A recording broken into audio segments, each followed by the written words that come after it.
మీ ఎలాంటి వ్యాపార ప్రకటనలకైనా వెంటనే మా ఛానల్ సంప్రదించండి. నమస్తే. ఈరోజు మన స్టూడియోలో ప్రముఖ ఆధ్యాత్మికవేత్త ఆస్ట్రాలజర్ బ్రహ్మశ్రీ సుభాష్ శర్మ గారు మనతో ఉన్నారు. గురువుగారితో మాట్లాడేద్దాం.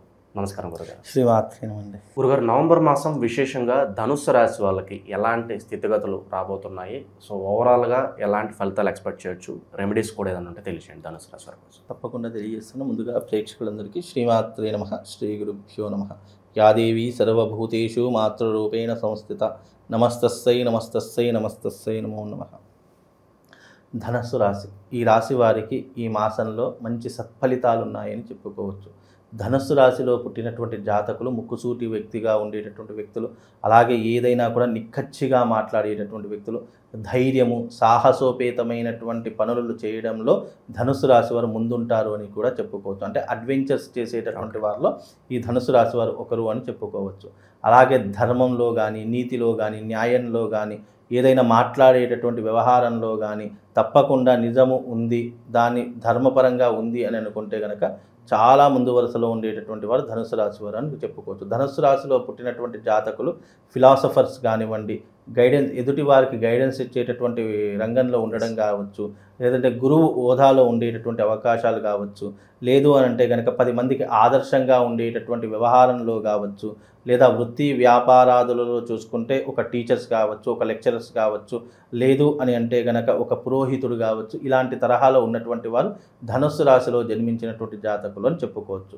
వీళ్ళకి ఏంటి అంటే దైవిక పరమైనటువంటి భక్తి ఎక్కువగా ఉండేటటువంటి లక్షణాలు ఎక్కువగా ఉంటాయి.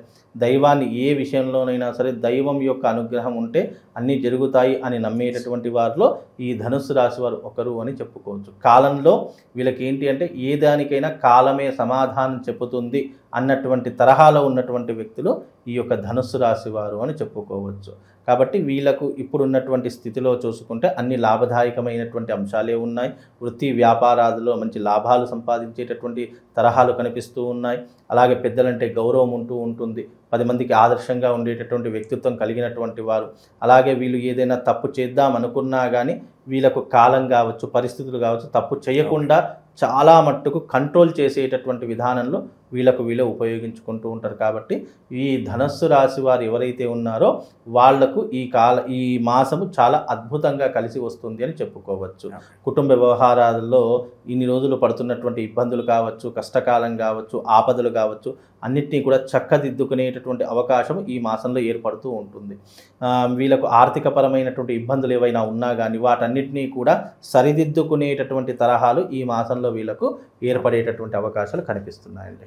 గురుగారు, సెలబ్రిటీస్కి ఎలా ఉంటుంది? ఈ సినిమా వాళ్ళకి కానీ రాజకీయ నాయకులు వీళ్ళకి ఎలా ఉంటుంది? ఎవరైతే ఈ యొక్క సినిమా రంగంలో ఉన్నటువంటి వారు కావచ్చు, రాజకీయ రంగంలో ఉన్నటువంటి కావచ్చు, టీవీ రంగంలో ఉన్నటువంటి వారు కావచ్చు, వీళ్ళందరికీ కూడా ఇప్పుడు మంచి అవకాశాలు రావడానికి ఇది ఒక మార్గంగా అని కూడా చెప్పుకోవచ్చు. కాకపోతే ఏంటి అంటే కనుక జన్మ జాతక ఫలితాలు వేరే ఉంటాయి, గోచార ఫలితాలు వేరే ఉంటాయి. ఇప్పుడు మనం చెప్పుకునేటటువంటి ఈ మాసం వరకు మాత్రమే గోచార ఫలితాలు.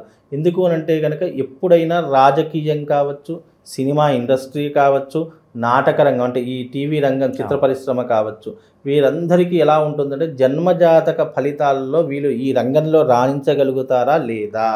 చాలామంది ఫ్యాషన్తో చాలామంది వస్తూ ఉంటారు, కొన్ని రోజుల పాటే ఈ ఇండస్ట్రీలో ఉంటారు, మళ్ళీ కనిపించకుండా వెళ్ళిపోతారు. అంటే ఆ రంగం అనేటటువంటిది వాళ్లకు ఫ్యాషన్ ఉన్నంత కాలమే వస్తుంది, డబ్బులు ఉన్నంత కాలమే ఆ రంగంలో నిలదొక్కునేటటువంటి తరహాలు చాలా మట్టుకు కనిపిస్తాయి. కానీ కొంతకాలం తర్వాత ఆ రంగం అస్సలు వాళ్ళకు సూటబుల్ కాదు, వాళ్ళు ఆ రంగంలో ఇమిడీకృతం కాలేరు.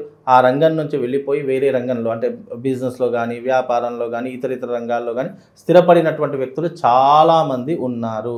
సినిమా రంగము, నాటక రంగము, రాజకీయ రంగము ఇవన్నీ కూడా జన్మతః ఉంటేనే, పూర్వజన్మ సుకృతం ఉంటేనే అందులో రాణించేటటువంటి అవకాశం.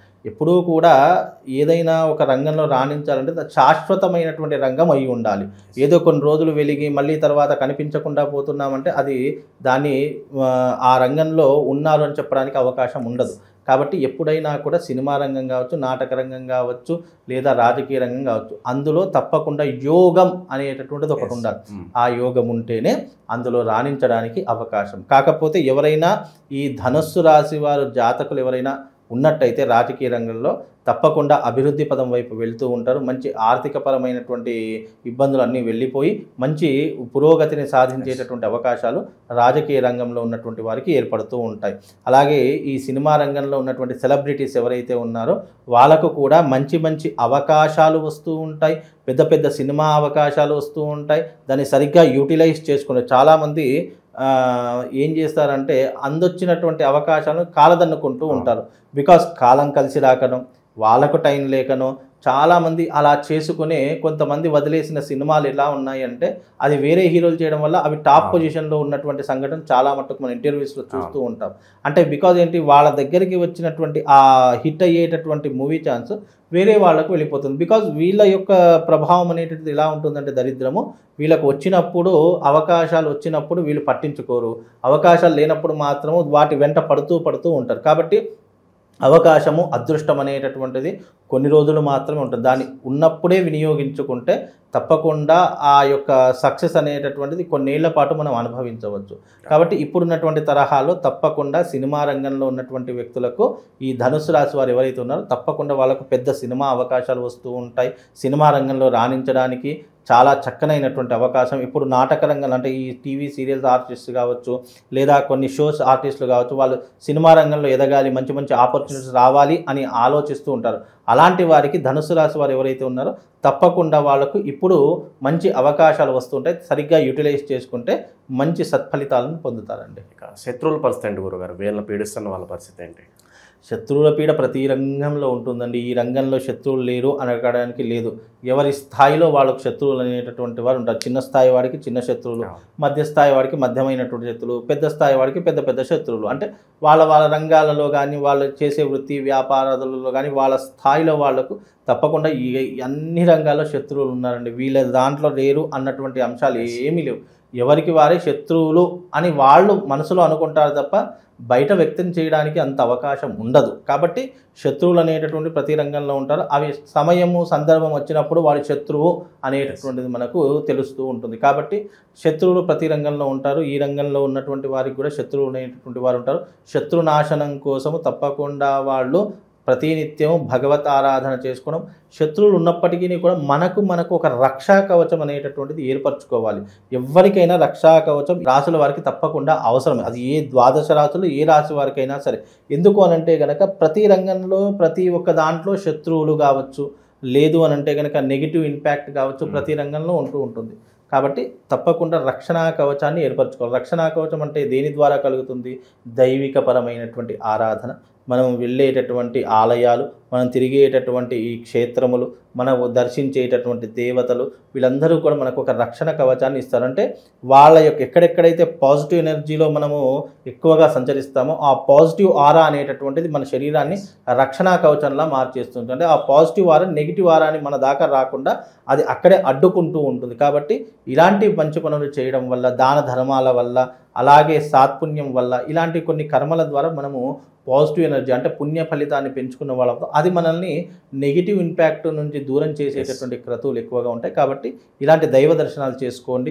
ఈ ధనుసు రాశి వారు ఏదైనా క్షేత్ర దర్శనం చేసుకోవాలి అని అంటే కనుక అరుణాచల క్షేత్ర దర్శనం చేసుకోండి. తద్వారా వీళ్ళకు ఉన్నటువంటి నెగిటివ్ ఇంపాక్ట్ అంతా పోతుంది. కాబట్టి ధనుసు రాశి వారు ఎవరైతే ఉన్నారో ఒకసారి అరుణాచల క్షేత్రానికి వెళ్ళి అక్కడ స్వామివారిని దర్శించుకొని వీలైతే ఒకరోజు నిద్ర చేసి వచ్చేటటువంటి ప్రయత్నం చేయండి. ఇది ఎక్కువగా అమావాస్య కావచ్చు, పౌర్ణమి ఘడియలలో కావచ్చు, ఈ సమయాల్లో మీరు అక్కడికి వెళితే గనక, ఎందుకు అమావాస్య పౌర్ణమి అని అంటే గనక ఆ సమయాలలో దేవతల యొక్క శక్తి విపరీతంగా ఉద్రిక్తం ఉంటుంది. ఆ సమయంలో వెళితే ఆ దేవతల యొక్క పాజిటివ్ ఎనర్జీ మన మీద పడేటటువంటి అవకాశం ఉంటుంది. కాబట్టి అమావాస్య కావచ్చు, పౌర్ణమి కావచ్చు, ఈ రెండు తిథుల్లో ఏదైనా ఒక తిథిని ఎంచుకొని మీరు వెళ్ళేటటువంటి ప్రయత్నం చేయండి. లేదా కనీసం మాస శివరాత్రి రోజైనా ప్రతి నెల మాస శివరాత్రి వస్తుంది, ఆ శివరాత్రి రోజైనా వెళ్ళేటటువంటి ప్రయత్నం చేయండి. లేదా కనీసం సోమవారము ఆ క్షేత్రంలో ఉండేటటువంటి ప్రయత్నం చేయండి.